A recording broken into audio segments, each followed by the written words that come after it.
wonderful information. So again, please make sure you're not on your laptops, not on your phones, headphones are out, and you're facing forward in a position where everybody can see me. Yeah? Okay, cool. So today we have an awesome opportunity to have some of our alumni return. And we'll let Dr. Ward say a few words if she would like. Good morning and Happy New Year. You got about 6 months before you join the ranks of the alumni of E3. So your time is short, class of 2018. All right, so this morning we've got two awesome, wonderful ladies who are doing their thing. Alexis at San Diego State and Anna at the George Washington University in Washington, D.C., where there's a lot happening every moment of every day. So anyway, we are very fortunate to have them both. They're going to share a little bit about what they're doing, how they got there. Both of them did DT projects last year, and their projects were both absolutely awesome, exemplary projects that we continue to use as models and probably will for some time into the future. So all of you are working on design thinking projects as well. So they can answer some of your questions about those DT projects. I know at the beginning, people weren't so excited. Alexis was like, why? Anna was a little more pumped up with the elections and wanting to do something about that immediately. And so, but they both worked from their passions and came up with incredible projects. I don't want to spend too much time because they don't have a lot of time. So without further ado, let's give them a nice applause, please. Round of applause. We'll ask each to start with a 2-minute introduction. Tell us a little bit about what you're doing, where you are, how you acclimated, things like that, and then we'll open it up to a few more questions. Okay? So for those of you who don't know me, my name is Anna Little Sonia. I graduated E3 last June, and I now attend the George Washington University, where I'm a mid-sized private school on the East Coast, where it is very cold right now. And I am majoring in political science and international affairs with concentrations in public policy and security studies. I live in a dorm room with 4 other girls, 2 blocks away from the White House. So very interesting experience in terms of acclimating to that environment. And I absolutely love school. At GW, I am involved with the GW College Democrats. I'm a member of the GW Club water polo team.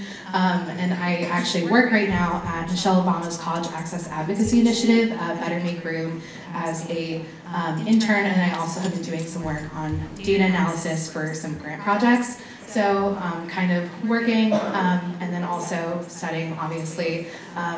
It was a lot of work, but I really enjoyed this semester, and I look forward to going back next week.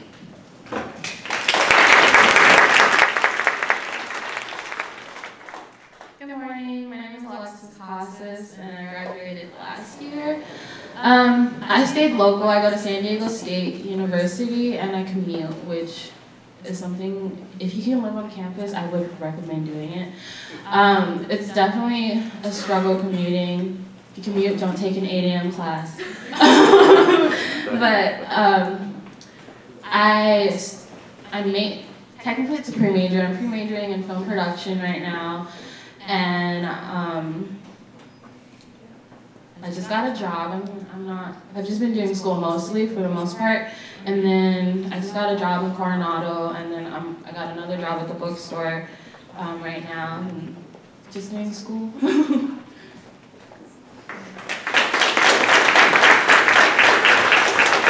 Okay, so I have just one quick question for them, and then we'll open it up for all of you. But I want you guys to please listen to this answer. What would you both say is the biggest difference between high school at E3 and being in college your first semester? The workload. So I go to a private school in the East Coast where so many of my peers went to boarding schools. They went to like really like these very like college prep schools. They paid money to go to high school. But when you're in the classroom with them, you're expected to perform at the same level of any of the peers that you're with. So that meant that we all had the same workload. Like I had a class where I was the only freshman. It was almost all seniors, juniors, and a few sophomores. And we had to read a book a week. We couldn't cliff note the book. Like if you're someone in high school, and I know I probably did this once or twice, where you're assigned reading, and you're like, oh, I'll just find quotes, talk about the book, whatever. That doesn't work in college. You have to do the reading, and that meant that I was reading 12 to 14 hours a week. And that was the biggest difference. And for me, in my major specifically, it wasn't necessary that I had problems to turn in every week or so many things. It was all about doing the reading. And when it came to take the final, one of my classes, the final part of it was you had to identify a one-sentence passage, identify the reading, there are 30 readings, and be able to link the significance of the passage to the significance of the book, and then link the significance of the book to the significance of the course. If you didn't do the reading, you would have failed the final. And so that really marks the distinction of people, in my opinion, who do well in college, is people who do the reading, people who don't. And the other thing is writing as well. Almost all of my work is writing based, almost all of my finals where, it's a test, but it's all essays. And I think that really, if you have this opportunity to read and write, do it, because that's where you can really, that was the difference between high school and college. In high school, we had so many assignments to turn in, and in college, your grades are based off of a midterm, a final, maybe 10% participation in an essay. And that, people who do well are people who read, write, and show up to class. I agree with Anna. Workload is definitely different. I did a lot of reading my first semester, and I hated it. And I actually enjoyed reading, but and then I had to take a writing course, which kicked my butt too. But the workload is definitely more, but I think being able to manage your time and setting aside and because I take the bus to school, so if I didn't read all of what I was reading last night, I read on the bus in the morning when I'm on my way to school, or I read in between classes, because the amount of reading in college is crazy. And a lot of what is based in your assignments or your tests or anything is followed up in the reading that you're supposed to do, and you kind of can't get by if you don't do that reading. So the workload is definitely different. Thank you. Okay, so at this point we're going to open it up all to you. So does anybody have any questions for them? I have a question. Okay. So when you think about E3, right, what are some of the things that you needed to do or that you did do to prepare yourselves to be where you are now? I think for me, at E3, you have really good teachers who care about your education, and they give you the time to talk to them about your assignments and stuff, and if there's difficulties with completing them or challenges. And this is something I definitely took into college. I treated my professors more like people, because instead of just the teacher, someone just teaching me, because sometimes things happen in life and you kind of need that extra space, or you don't understand a particular assignment.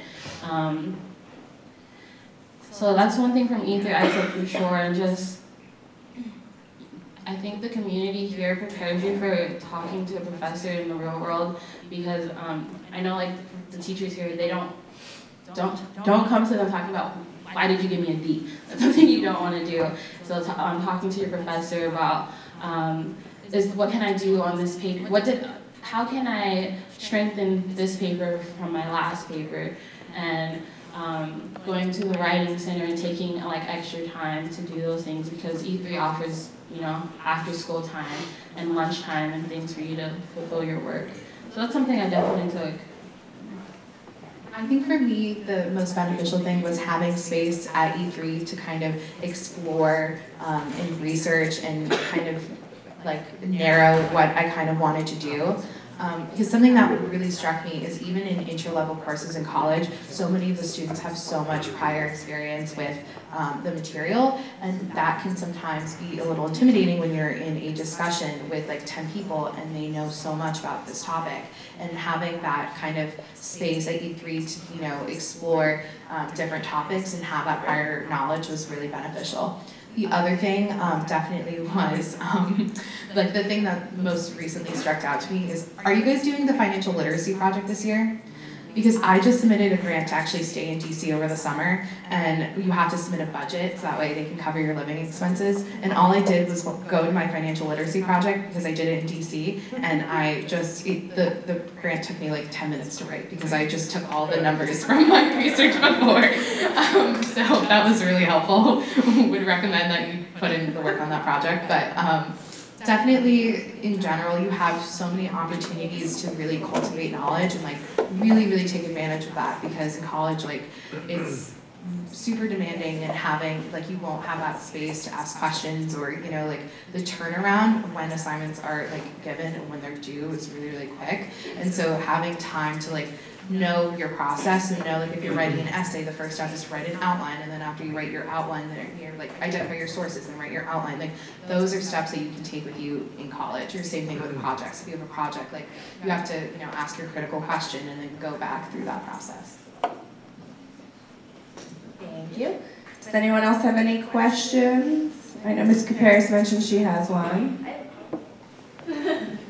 Okay, so if you were to go back to your 12th grade self, what would you tell yourself? What is some advice? And then we have our 9th, 10th, and 11th graders watching live in their advisory, so if you can give them some words of advice of things that you wish you would have done, or are glad that you did, anything like that. So I would start with our 12th graders, because these guys are all submitting their applications, they're all doing their FAFSA or their DREAM Act, their scholarships, so they're right in the mix, right where you guys were last year, so we'd appreciate some advice. Honestly, I would have told like my senior year self to chill out more and like stress a little bit less, because college is really stressful, but I was like so stressed the second semester of my senior year because I was so freaked out about where I was going to get into and all these things. But I think like the most important thing that you can do now is like stress, and this is something I learned in college, stress is really unproductive. If you're just stressed out to the point of it being kind of debilitating and you're not able to get anything done, like that isn't a productive feeling. Instead of being stressed of what's going to happen, where you're going to go, instead take that and be like, well, I know I'm going to do bio, so I might as well just like start reading, because like that's the other thing, is if you like reading for pleasure right now like will benefit you in college. Like, don't be super stressed about where you're gonna go, whatever, like what's gonna happen in March, because it's January, you have like 3 months of your life. Like, don't take the next 3 months of your life and be like, wow, I just like wish it was March. So that would be like my biggest advice, because I was really stressed out, and it worked out for me.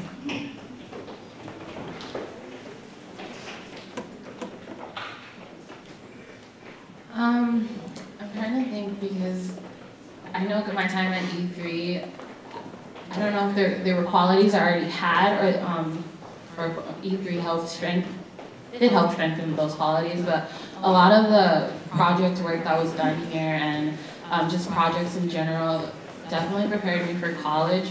I had this film class where we had to make a video with complete strangers that we were assigned to work with, and in a situation like that with strangers, it's kind of like, well, who's the one who's throwing my ideas down? Who's the one leading us in the right direction, or leading us in a direction, which was very challenging because none of us knew each other.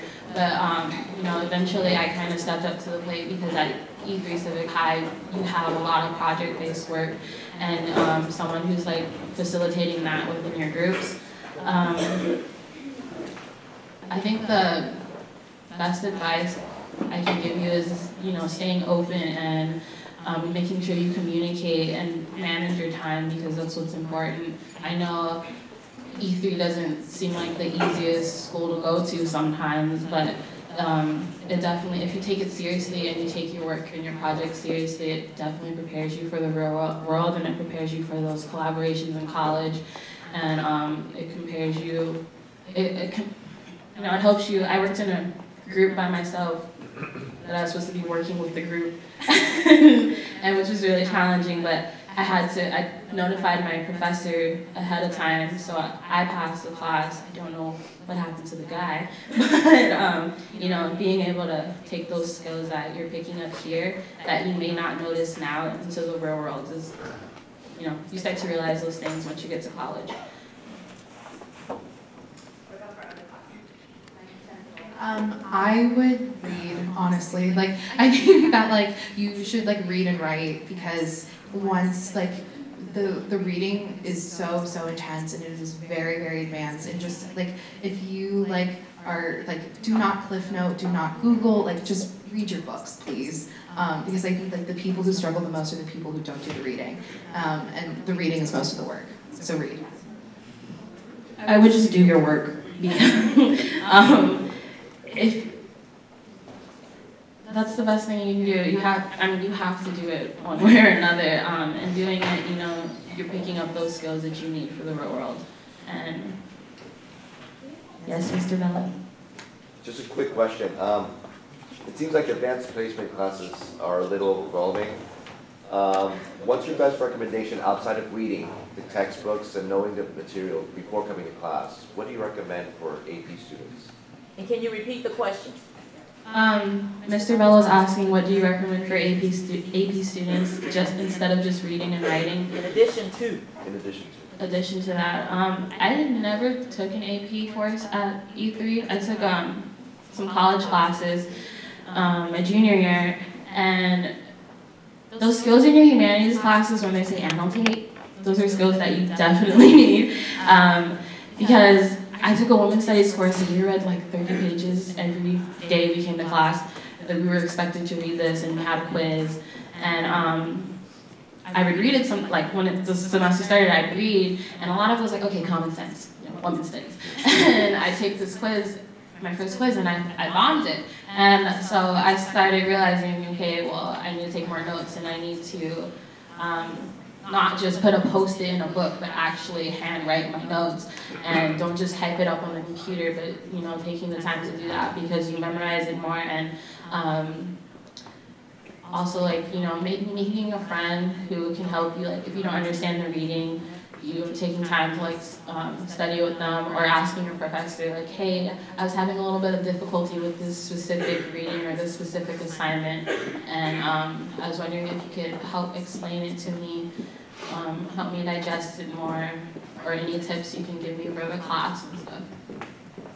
I would say, in terms of preparing for, like, AP students, and then kind of more broadly, so, like, the term study is kind of strange, but, like, in high school, because you just study for a test, but in college you realize that if you're studying just for the test, you're already behind. So, like, if you are taking a course and you're studying for the final, well, there have been people who have been studying the material since week 1. So instead of you making study like a passive thing, like after like the class I'm going to study for the test, make it more active. So after I go to the lecture, I'm going to review my lecture notes. Maybe like I would take my lecture notes, because I would handwrite my lecture notes and then type them up afterwards. Like making it a more active thing, because the people who do, like, students who get 4.0s in college are the students who are studying every single week, even during syllabus week, because they're like reviewing the syllabus, understanding the material, and then making it more active. So if you're an AP student, if the AP test is in May, well, you shouldn't start studying the week before the AP test. Like, that isn't a great strategy,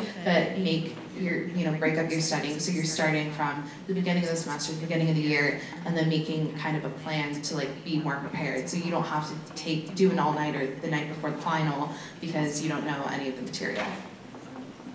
A lot of the studying, at least for me and my college experience, is the readings that were assigned, and then the final is an accumulation of all of that, and it's kind of like, oh well, I read that, so this is just review now, and this is another point that I need to know. Or if you happen to not read that chapter because you were doing other work and you just didn't make time for it, you're not missing out on the overall thing. I had people who didn't read at all in class, and then the final came or the midterm came and they bombed it, and they were trying to crash like a whole book from a semester into one test the night before.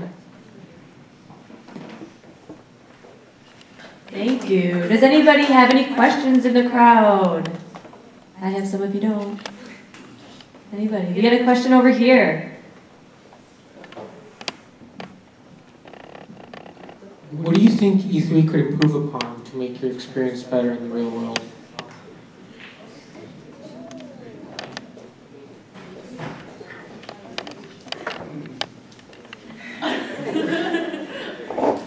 I'm going to sound really redundant, but I think we should have read more. I'm not joking. Hey, I'm with you. I'm not joking that these readings were really, really intense. And they were also like very like in my international politics class, it wasn't like, oh, like I know politics, like I did that all throughout high school, but like these were like very theoretical, like understanding like philosophical and kind of exploring, you know, human nature. And like, I mean, I probably reread some of those like my reading would take up 12 hours of the week. Like it was the majority of my workload. And I had one class where we read a book a week and we had to read a book a week. So like, I think we should have read more, being the number one thing. I definitely agree with Anna.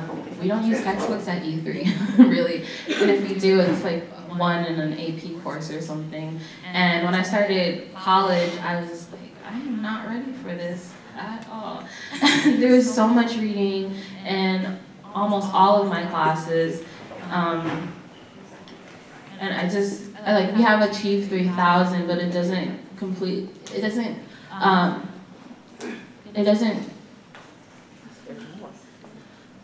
I'm tired. It doesn't prepare you for the reading in college necessarily. My women's studies book is just a book with words, and there's nothing bolded, there's no headlines, there's nothing. So it's kind of like you have to read it to find out what the chapter is about, or to figure out what could potentially be on the test. There's no section that breaks it down. Like these are the main parts of this reading for this chapter. Sometimes there's none of that, and I don't know. My major is different from Anna's and different from a lot of other people. So my workload is completely different. So I know like someone in my women's studies class, like their chemistry things listed out their reading, but you know they're here in their women's studies class and they're struggling because they can't figure out what's the important information that they need to gather for their test, for their final, for their paper. Reading definitely would have more. And I didn't have any textbooks this semester. Actually, it was all like academic journals, like stuff I had to print out. Like I spent like a lot of money printing out my readings because I like had to annotate them. And also something to get used to is like when Mrs. Heath when she like photocopies the books and then or like puts them. Yeah, that's like what college readings are, because like the text is this small. Like sometimes you really have to like zoom in. Like they're not like. They're just very, very dense, but they're also not like a textbook where like you have like diagrams. It's just like straight words on a page. I have a couple of questions. One just piggybacking on this one, and then another one about design thinking. But when you think about Ms. Heath and Ms. Harkwriter, you know, a lot of times we get complaints, oh, so much work, blah, blah, blah. But what I'm hearing you say is that you need to heed the work, you need to try to figure out how to get it right now. So what are the things that we need to take from, that our seniors need to take from these classes, even though it feels like a lot?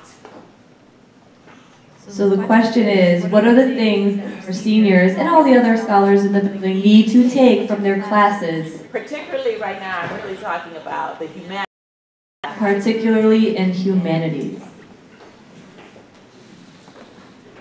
I had a writing class, it's called RWS, Rhetorical Writing, and I hated it. I thought I knew what I was doing, but apparently I didn't understand what the teacher completely wanted. But I passed this class with a B+, luckily, and I was really grateful for a lesson that I learned in 10th grade from Miss Nicodemus. Some of you guys may not know her, but it was specifically in like pathos, logos, and ethos, which I feel like if I didn't learn in 10th grade and like touched upon, I would not have passed this class with the B that I have. Definitely annotating helps a lot. It saves you time from like procrastinating or Because if you don't understand something, you have notes to like refer to and to talk about like, oh, I don't understand this, so this is something I need to bring up. Humanities. There's a lot from that you can take from humanities because in college, most of your time is reading a book or reading an article, or you're reading something every week, every other day, every day, one point or another, and you kind of just can't escape that. You can't spark note it because I was quizzed on a question, the word popped up once in the book. In this 40-page chapter, it popped up once. It was not bolded, it was not italicized, it was nothing, and she quizzed us on it. And I only knew it because I actually sat there and read it. And a lot of people complained about that question. But reading is, you know, picking up those annotating skills and having like your own key guide and stuff definitely helps. Yeah, I think the most important thing in high school is building the endurance to be able to like sustain your, you know, your workload in college and like helping build your endurance. So like during your humanities classes, like if you're, you know, when you're reading a book, instead of like having the attitude of like, oh my God, this is so much work, we'll be like, you know, just like read it and then write your notes about it and then you're done. Like I just think that so many people spend so much time like freaking, on my floor, like I had people who like would spend so much time trying to avoid reading the book. Like they would like Google all about this book and like try to find key passages and all those things. And honestly, the amount of work she put into like trying not to read the book, like she could have just read the book. So like, I don't think that like looking back, like the expectations for reading in high school were like super ridiculous. And they were like very like you read a chapter, like that's very understandable. Like I would rather read a chapter than have to read a book. A day, which is stuff I had to do in college, and I like spent, you know, some all-nighters just like reading entire books because like that's just what you had to do. So I think like in high school, building the endurance and building the skills to be able to support your reading in college. And my second question is around design thinking. How do you think that your design thinking projects helped you or are helping you now that you're in college? Okay, the next question is, how do you think your design thinking projects have helped you or are helping you in college? So my design thinking project was the Run Like a Girl, all about kind of political parity and bridging the gap in gender equity in politics. Definitely very kind of applicable because I am in Washington, D.C., and that is an issue that comes up a lot, and kind of around research and development of some kind of side hobbies of mine and some clubs I'm involved with, but kind of more directly in terms of the skill building, definitely just research and data analytics. Like I get paid to do data analytics for this nonprofit or this organization right now, and those are like skills I learned in my design thinking project, and kind of the kind of career and college course I'm going right now in kind of national security and foreign policy. Next semester I'm interning at a think tank that kind of deals with these issues, like very same principles of finding a problem, understanding your problem, and then finding practical solutions. So right now, with what I'm doing at this think tank, this national security think tank, kind of the problem we're addressing is what is the role of climate change in national security, and how do we develop holistic foreign policy that kind of addresses climate change, and kind of using that same process of design thinking to go back and say, this is my problem, let's understand the root causes of this problem, and kind of going through the design thinking process to kind of create answers or kind of tactical solutions. I did my design thinking project by myself, which was very challenging, especially with like all the different sections that were required to fulfill it. I think since I did that project by myself, it definitely helped me strengthen skills within managing my time and having, you know, making sure like there's enough effort and like more than enough effort going into my work and my topic, which was something I was passionate about. It also helped with my presentation skills and things like that. I haven't presented yet in college for anything, but just picking up and strengthening those skills helped me with other little projects I had in class and my papers, to write a paper on blackfish, and no one in my class knew what to do. It's very challenging. Talked to my professor a lot, which is what I had to do with Miss Woods and Dr. Ward, making sure I understood what was expected out of me and what was expected out of the project. And you know, my senior year I did my design thinking project as well as making a documentary video for the school and making sure that was done to my own expectations that I set for myself, and stressing about those two projects at the same time, usually in the same time frame. I think I have good stress. It makes me manage my time, it makes me set aside like, okay, well, I can do this right now and then I can do that later and take a break for my mentality's sake in the middle. And I know the design thinking project will definitely benefit me in the future, just how like our world and so society is like moving forward right now. Mr. Horton asked me for my design thinking project last semester, which surprised me. You know, he's someone that we would necessarily look up to because they're an adult, they're a teacher, they're someone teaching us. So I see all those like aspects, and it's kind of just waiting for it to happen and being used more, especially effectively like the design thinking project.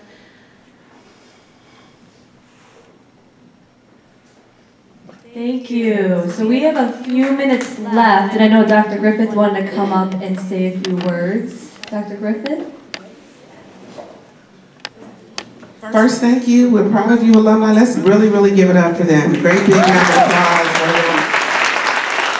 Not only taking their time to come back, but to spend so much amazing knowledge with us, to give us, I hope, did anybody learn anything? If you raise your hand, if you learned at least 1 point from them. And I hope the biggest point was don't stress unnecessarily. Try and relax and enjoy the moment. Don't procrastinate. Manage your time. Read. Write. Talk, collaborate, all those good skills. But I just want to share with you something that's extremely important in addition to what they're sharing is the things that they talked about we're doing every day in the adult world. We say the real world, but it's really the adult world because this is your real world. But you're getting ready to enter the adult world. And in the adult world, we're working on something right now where we have to read 157 pages over and over and over. This week, today, even after I stop talking. And I have 4 degrees, or 3.5. And I have to go downstairs after I leave you and read 157 pages, write and read and critically analyze. And that's beyond college. So many of you are thinking, oh my gosh, college. It's not oh my gosh, college, it's the adult world that we're preparing you to be in. And so when you think about these skills, think beyond college, because college is just the caveat for you. It's the roadmap. It's just a journey. It's a piece of your journey. But it's just a piece of your journey. But it's preparation for you. And when you think about their journey and where they are right now, don't get overwhelmed, because we're proof that you can live and go through college and make it. If you've heard my story, I started very unprepared in a junior college. I had to learn all the skills that they learned at E3 in college. But I struggled, I strived, I thrived, I made it, and I stand before you now with a doctorate degree, having earned it with honors and my master's degree. But it was only after lots of struggle, lots of remediation, lots of tutoring, lots of hard work, lots of late nights, and lots of determination. College is not just for the smart, it's for those who will not give up. And you are the ones who will not give up. So I have some very exciting news that I got for you on the 21st of December. Something I've been working on for the last 6 years came to pass. And that was a partnership with UCSD. And I have been knocking on doors, the chancellor and everyone who would listen at UCSD, to be able to provide for you who leave E3, accepted to UCSD, $10,000 per year for 4 years after you get accepted into UCSD. I got the letter Thursday that is official, that anyone from this school who applies to UCSD and gets admitted will receive $10,000 per year for 4 years. How much money is that? $40,000. There are only 3 other schools in the county that have that partnership, and now we're one of the 4. And I've been working on that for 6 long years, and I couldn't be prouder. And you'll be the first class to take advantage of that. So, did anyone apply to UCSD this year? Stand up for me, stand up for me, stand up if you applied to UCSD. Stand up. Lexi, did you apply? Stand up. Okay. So you potentially could benefit from the work of 6 years ago. And for those of you who didn't apply, maybe you'll go to Mesa, San Diego City College, Grossmont, Cuyamaca, like I did, and transfer to UCSD. The agreement should still apply because you were a student and you started here. So we're very excited about that. I wanted to share with you first. No one's heard about it yet until you've heard about it today. And so we're going to give it up one more time for our amazing panelists that are here. And thank them for coming. Please keep coming back every year and giving back. And I think we're headed now to Mod 1. Have an amazing day. Read. Right. Work hard. We love you.